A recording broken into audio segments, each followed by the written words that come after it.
This afternoon I'm recording the Open Door Multimedia video newsletter for January 2017, and as usual there seems to be quite a gap since the last one. I'll be talking about some of the projects I've been working on over the last few months, some really nice material and some different experiences, and I'll share them with you.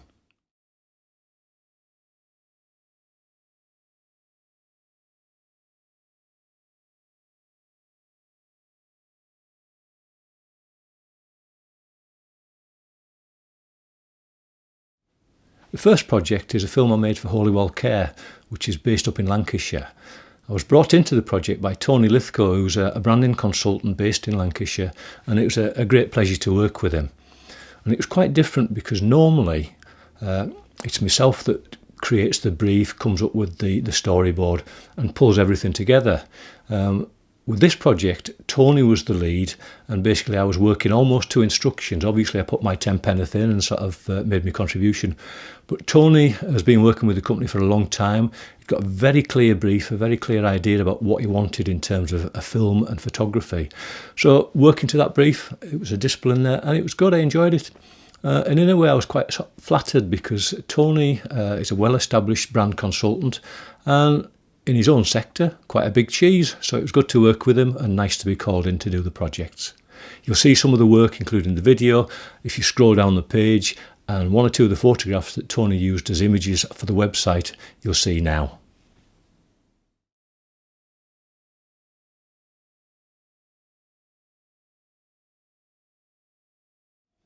So that's the first project. As I say, a great pleasure to work with Tony on that one. Hopefully I can work with him some more in the coming year.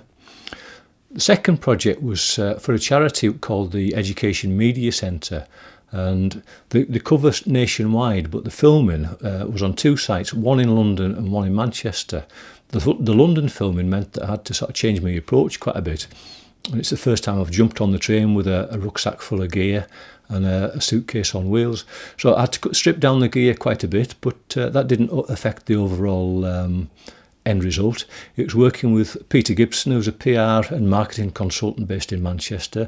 I worked with Peter probably nearly 6 years ago when I first opened the business, so it was nice to work with him again. Filming in London was great. It started on at the entrance to the BBC, so I can now claim that I've worked at the BBC, which is always good. Not for the BBC or in the BBC, but at the BBC.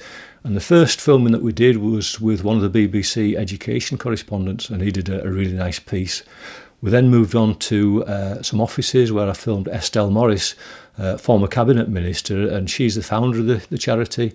So it was great, she was lovely, and we then moved on to one of the university sites. So a real learning experience. The only downside was carrying all the gear. Humping it up and down the steps on the tube was just a real headache and really tiring, and you could do yourself an injury quite easily. The next project I want to talk about is some work I did for the Deafness Resource Centre in St.Helens. Again, really nice people. I worked with some of the people who use the service, and also with some of the staff there.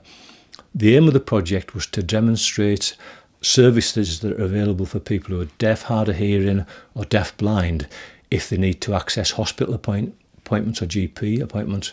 The Deafness Resource Centre supplies interpreters, and the video included ordinary footage, ordinary audio, but a lot of work to do with subtitles, and when you see someone to the side signing and interpreting, it includes a lot of that as well. So it's just a real sort of combination project, and end result, very well received. It was a nice project, and I'm really proud of that one.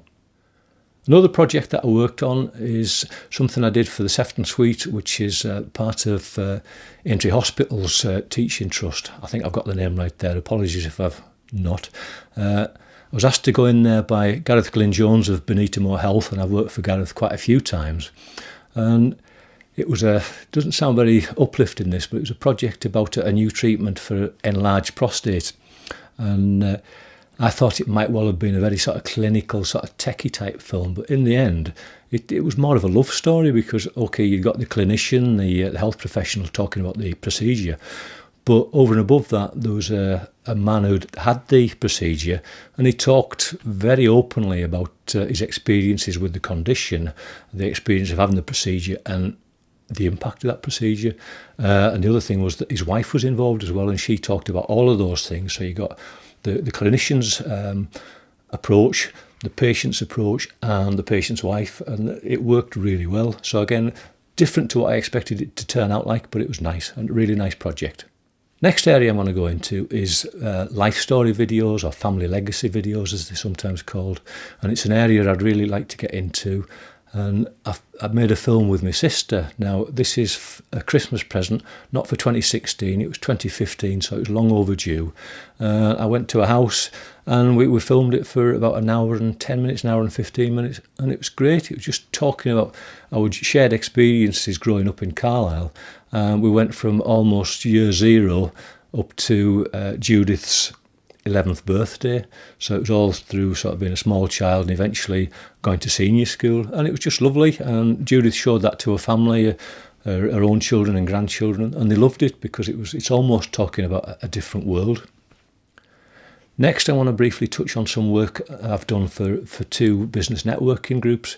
First one was Warrington Central Business Club, and the second one was Wigan Borough Business Club. And I've been in both groups for a little while now, both really good groups, so a bit of a shout out for them. And in fact, that's what the films were about. They were video testimonials almost for the group. And it was nice because it brought people in front of the camera that I don't think they'd had any experience of doing it. And it worked. It worked really well, so the end results were good. But again, I managed to, if you like, sort of share the experience of filming with them, and I think they all went away thinking that they'd done a nice job, but also that it was a very enjoyable experience. I've also given presentations to both groups, and the last one I did was just this week to Wigan Borough Business Club. And doing a presentation is nice because what it means is that you've got to do some thinking, you've got to clarify your thoughts so that you can put it out to people, and it recognises your knowledge in the field. Business networking brings lots of different people together, but obviously there's very few people that have got the experience I've got within promotional video. So sharing that and linking it to another talk that Vicky Gregson did from Create, it was a nice offering to the people there. There was a good turnout. It was the first meeting of the year, so really enjoyable, and it felt good afterwards. So that's pretty much it for the January newsletter. 2016 was a really difficult year for a lot of people. We lost some great sort of legends, really. Muhammad Ali, Terry Wogan, David Bowie, and someone who I miss a lot now, Leonard Cohen. So let's hope that 2017 is much better. And I'll do a quick shout out to some of my favourites now. So Rod Stewart, Neil Young, Joni Mitchell in particular, Beth Nielsen Chapman.